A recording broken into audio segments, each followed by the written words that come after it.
स्वाति गोयल जी। आत्मा बल्लभ श्री हरि। गुरु जी, आपके चरणों में कोटि कोटि नमन। गुरुदेव, मैं अपने पतिदेव में बहुत आसक्त हूँ। गुरुदेव, मेरी परेशानी का हल करें और भगवत प्राप्ति के लिए और प्रशस्त करें, मेरा मार्गदर्शन करें। ये तो सौभाग्य है, इसमें समस्या क्या है?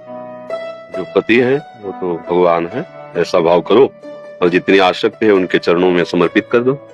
मन वचन कर्म से अपने पति में प्रेम करने वाली स्त्री एक यति के समान है, सन्यासी के समान है।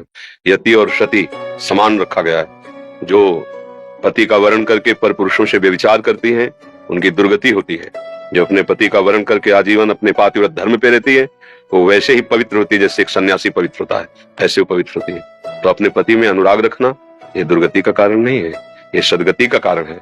बस और भाव सुधार लीजिए कि पति में परम पति का भाव कर लीजिए कि अगर हमारे प्रभु श्री कृष्ण इसके हृदय में ना हो तो ये शरीर ना चलेगा, ना फिरेगा, ना बोलने लायक, ना देखने लायक। तो इसका मतलब हमारा जो प्यार है वो प्रभु ही स्वीकार करने के लिए इस रूप में आए और अपने पति का अनुगमन करे, उनकी आज्ञा के अनुसार चले। जैसे हम अपने आराध्य देव के सामने नम्र व्यवहार करते हैं वैसे व्यवहार करें। पति के किए हुए किसी भी कटु व्यवहार से क्षुब्ध ना हो। जैसे भक्त के प्रति अब वो हरे कृष्ण जप रहे और 20-22 बाजारों में मार कोड़े खाल खींची जा रही, तो भगवान से प्रश्न थोड़ी किया कि हम आपका भजन करें, आपने ऐसा दंड क्यों दिलवाया?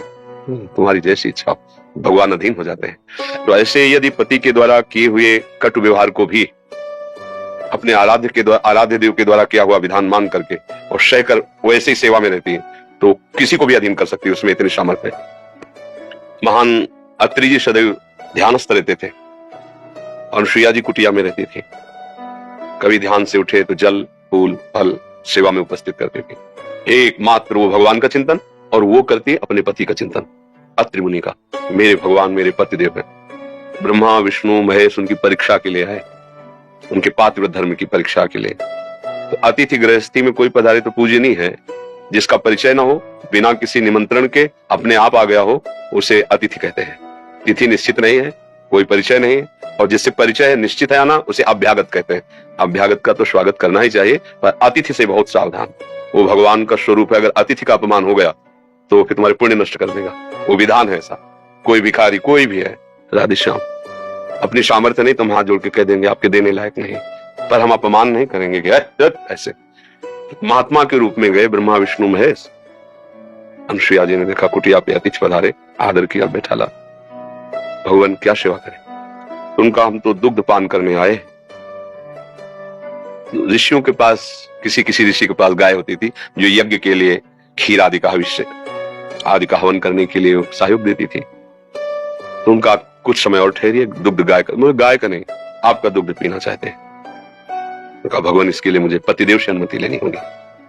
परीक्षा थी ना तत्काल। अब पति कोई बाहर तो बैठे नहीं, तो ध्यानस्थ समाधि में तत्काल ध्यान किया और कहा हे प्रभु आपके कुटिया में अतिथि पधारे और वो ऐसा वचन बोल रहे हैं।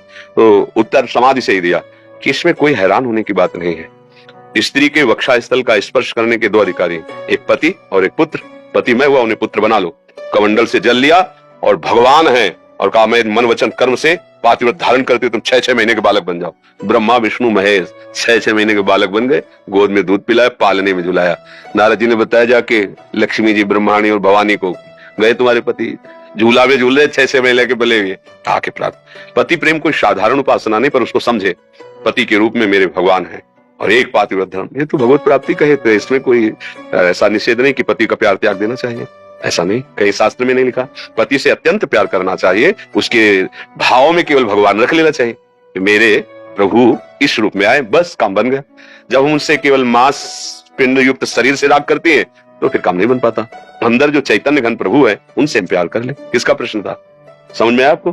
बस बहुत प्रशंसनीय बात है, बहुत प्रशंसनीय। अपने पति को भगवत मत स्वरूप मानकर उनको प्यार करना, आठों पैर उनकी सेवा की। अब वो आएंगे तो उनको क्या प्रिय लगता है, क्या पवाएंगे, आज उनको क्या हम कौन सा सुख प्रदान करें जिससे मेरे पतिदेव प्रसन्न। ये भगवत सेवा ही तो है, भावना केवल करनी। देखो किसी भी जीव में आप भगवत भाव करके सेवा करो, सीधे भगवान की सेवा हो रही। जब आप पाषाण में भगवत भावना कर सकते हैं, काष्ठ में कर सकते हैं, धातु में कर सकते हैं, तो चैतन्य घन में नहीं कर सकते? भावना कर लो मेरे प्रभु, फिर अन्य कोई जरूरत नहीं है। प्रभु वहीं विराजमान है जहां भावना करते हैं।